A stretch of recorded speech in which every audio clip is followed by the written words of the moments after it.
2025년 6월 27일 정부는 수도권 중심의 가계부채 관리 방안을 발표하였습니다. 어떤 내용인지 함께 알아볼까요? 안녕하세요. 자산이 눈덩이처럼 불어나길 바라며 열심히 살고 있는 30대 눈덩이 부부입니다. 오늘은 정부에서 발표한 2025년 6월 27일 부동산 대책에 대해 다뤄보려 합니다. 이번 대책은 많은 사람에게 영향을 미칠 수 있는 중요한 내용이니 자세히 살펴보도록 하겠습니다. 가장 큰 변화는 주택담보대출, 즉 주담대의 한도가 최대 6억 원으로 제한된다는 점입니다. 이는 수도권과 규제 지역에 해당하며 고가 주택의 구입에 과도한 대출을 방지하기 위한 조치입니다. 6억 원을 넘는 대출은 이제 어려워졌습니다. 이제는 많은 현금이 있어야만 고가 주택을 구입할 수 있게 되었고, 한편으로는 6억 이하의 대출을 받아 구입할 수 있는 10억 원 내의 아파트 매매량이 증가할 것으로 보입니다.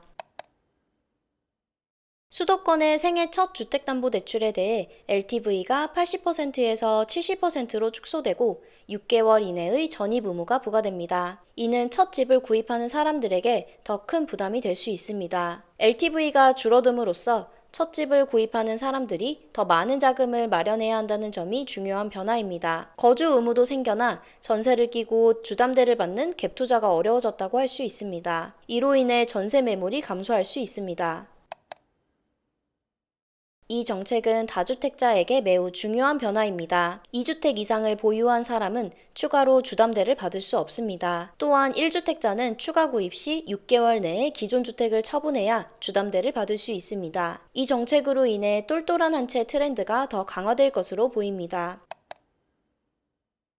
1주택자의 경우 기존에는 최대 2억 원까지 생활안정자금을 대출받을 수 있었는데 이제는 1억 원으로 한도가 줄었습니다. 또한 2주택 이상을 보유한 사람은 생활안정자금 대출을 받을 수 없습니다. 기존 주택을 담보로 생활비나 자금을 빌리는 것이 제한됩니다.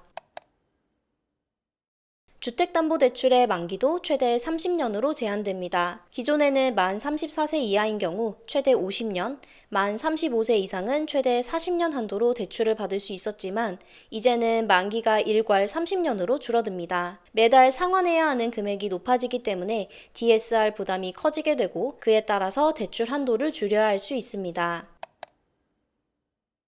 소유권 이전 조건부 전세자금 대출이 금지되었습니다. 이는 매매 대금이나 분양 잔금을 세입자의 보증금으로 납입하면 전세자금 대출이 나오지 않는다는 것을 의미합니다. 이는 갭 투자를 가능하게 하는 전세대출을 막기 위한 조치입니다.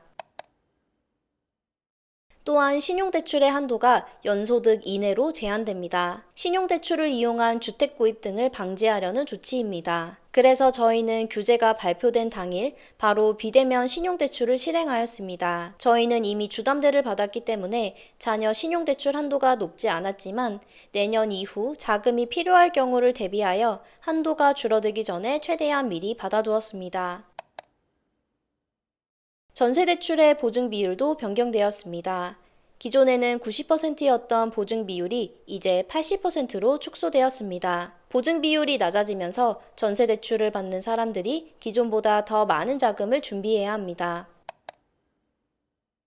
또한 전 지역의 디딤돌 대출과 버팀목 대출의 한도도 축소되었습니다. 주택 구입을 위한 디딤돌 대출은 일반이 2.5억에서 2억 원으로, 생애 최초 디딤돌과 청년 버팀목은 3억 원에서 2.4억 원으로, 신혼부부는 4억 원에서 3.2억 원으로, 신생아는 5억 원에서 4억 원으로 축소되었습니다. 전세를 위한 버팀목 대출 역시 일반 대출을 제외하고 5천에서 6천만 원 정도 한도가 줄었습니다. 이런 대출 한도 축소는 첫 주택을 구입하거나 전세를 구하는 청년이나 신혼부부에게 중요한 변화인 만큼 대출 한도를 잘 확인하고 자금 계획을 세우는 것이 필요합니다. 오늘은 2025년 6월 27일 발표된 부동산 대책에 대해 살펴보았습니다. 주택시장과 관련된 중요한 규제이니 앞으로 주택 구입이나 갈아타기를 고려하고 있는 분들은 이에 맞춰 계획을 수정해야 할 수 있습니다. 금융과 부동산 정책이 지속적으로 변화하고 있습니다. 또 중요한 정책이 발표되면 영상으로 찾아뵙겠습니다. 이 영상을 시청하시는 모든 분들의 자산이 눈덩이처럼 불어나는 그날까지